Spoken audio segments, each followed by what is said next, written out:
Introduce our players starting in the bottom left. Oh.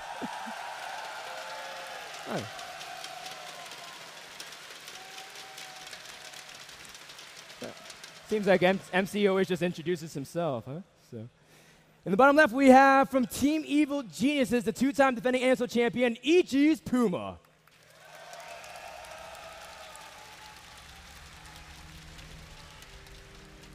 And you guys know him, you guys love him. It is the boss toss himself, SKMC.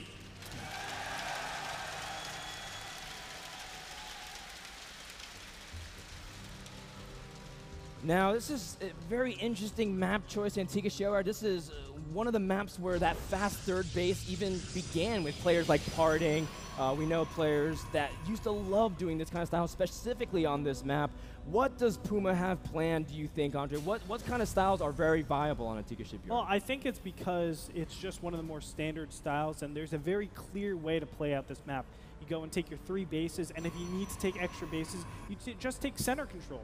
And really, Puma at that endgame stage only has to think about how can I take center control, which will give me access to all other expansions, whether it be expanding for himself or whether it be aggressing up on his opponent. Now, remember, he could always put down a planetary fortress in one of the top left and bottom right-hand positions, and that will move a lot of MC's units out of the way. That will always give him options. So planetary fortresses are vital on this map when you're going to expand past 4 bases. It's a cool little fact. MC and Puma in the past 20 games both have won 14 and lost 6. So both have been riding a general comfort in the matchup. Of course, it could be a testament to each other's skill. MC, of course, played Protoss versus Terran to advance to the GSO round of 4, where he took down Tasia, and just been displaying a lot of similar builds to what he's been doing thus far. Just really standard 1 gate expands into whatever he wants to do. He can drop 3 gates, go 4 gate. He can tech. He can drop that third nexus apparently now as well. And now Puma is going to be very cautious about what he's scouting. He sees an early double gas though, and MC, I mean, and he can do anything from that. Puma has to be very cautious with how he approaches this. Yeah, that's the important thing. This scout, this second scout, was really important in this. And it basically told him that MC is actually mining from this. A lot of times people will take the second gas just to fake out and then go for an expansion. And that's a really nice way of doing indirect damage to your opponent, saying, okay, well, I'm capable of doing Void Ray all-ins or Dark Templars. You have to make, you know, your engineering base super early and turrets and not get your gases fast. That's really important. But the SEV coming in there just verifies to him that, okay, it is going to be some sort of 1 base aggression. It could potentially be some sort of macro, but it'll be weakened. So by me just going for macro, by me expanding and taking my Orbital Command Center as fast as possible, I will be efficient, more efficient than my opponent. Yeah, and you know, MC does expand a little bit later, but he now has a lot of gas options. He can follow this up with any way he wants to. You can see he's racking up 300 gas. He can pump out pure sentries, go for a huge attack. He can go for a huge Twilight tech, but again, it's all up to whatever he's scouting. MC's playing very reactive and safe at this point. You can see he's moving her Stalker all around the map to see if he can catch any proxies, because Puma's also capable of that as well. Yeah. Now, keep in mind, he's saved up a ton of gas. As you said, Ferdinand, he has the ability to do a lot of different all-ins from here. It could be gateway all-ins, it could be robo all-ins. There's a lot of things that he has that he's capable of. So Puma normally in this position has to go for at least 2 bunkers before the 7-minute mark. A lot of times these 6 gates hit at around 8 minutes to 8 minutes and 30 seconds. Puma needs to be extra careful because opponent has he's basically sacrificed a lot of minerals for this early amount of gas. Early Twilight Council from MC. And he is choosing his tech path immediately. At the same time, so is Puma. He got 2 tech labs. Hasn't really started an upgrade just yet because he's been really prioritizing on getting out his SCV count in the beginning. But we can see that Robo also dropped as well, so MC no doubt going to eventually transition to his normal mid-game. Loves that huge amount of Stalkers, love having Blink. And it's really good too because Antigua Shipyard, there's a lot of crafty ways you can drop, especially with that Shroud in the main base. So you have to always keep a watch, especially if opponent wants to put on aggression. Yeah. From here, I think Puma is actually a little bit in the advantage right now. I think because he has been able to get this extra Orbital Command Center down for so long, he's been able to really materialize off of this, and we'll see it a little bit later when it comes to the army size. Let's look at the income tab, 33 to 36. If you guys don't know already, a mule is 4.5 efficient mining workers on minerals per minute, so that gives him quite an advantage over his opponent. I think, you know, they're choosing to go into this very standard, I would say, even though MC kind of took the slight efficiency loss in the beginning, but they're just looking to play it at that end game stage. I think that's where Puma actually excels in the most. Yeah, and what's cool is that Puma's been really showing that he can manage his economy really well. He's going for a lot of earlier upgrades and delaying that starport. It's around 8.5 minutes, starport is even done, it's just wrapping up.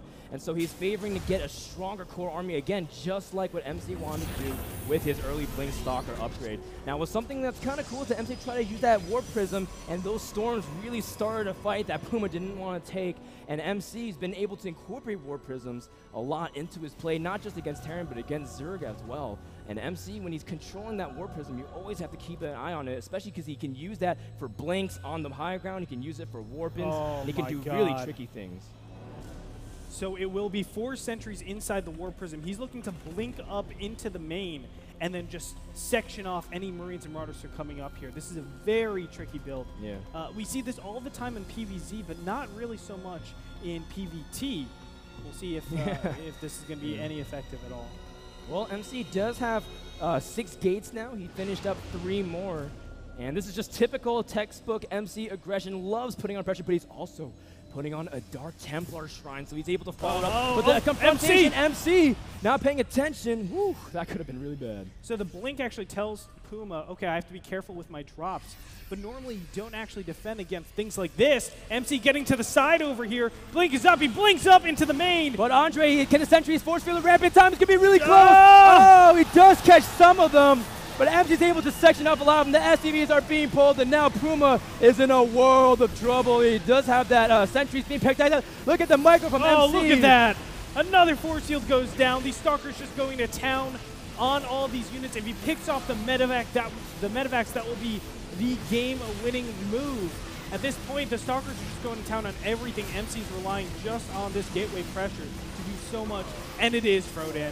Oh, man, and, you know, MC's able to put on this aggression. He's stalling for a lot of time. Look at that great blink micro pushing back each Stalker that's weak, and he's just warping in more Stalkers, and the Dark Templar Shrine's about to finish up as well. This is a great follow-up plan, because even if Puma holds this off, which he won't, the SCVs are being pulled. MC's just pressing forward here, and all the SCVs are dying, Andre. The SCV count is getting super low, and MC backs out, but not after doing incredible damage. 23 workers killed.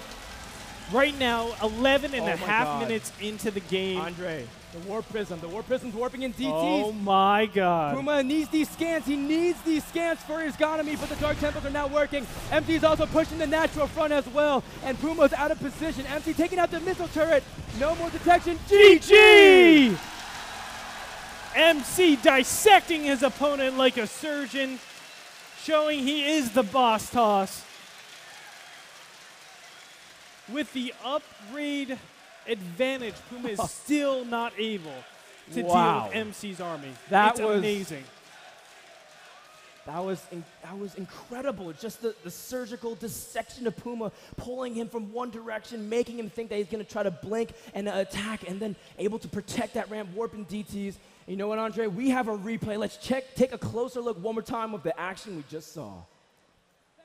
And here it is. I mean, these sentries were perfect. And the crisis management that he went through in this was just superb.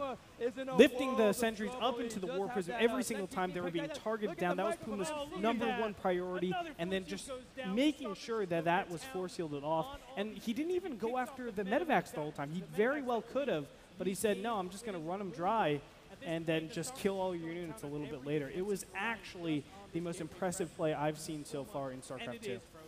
Oh, man. And so MC takes game #2. We want to also thank Azo Monitors for helping us out with NASL Season 3. Pick up your own, where you can watch NASL and any StarCraft 2 in high definition 1080p.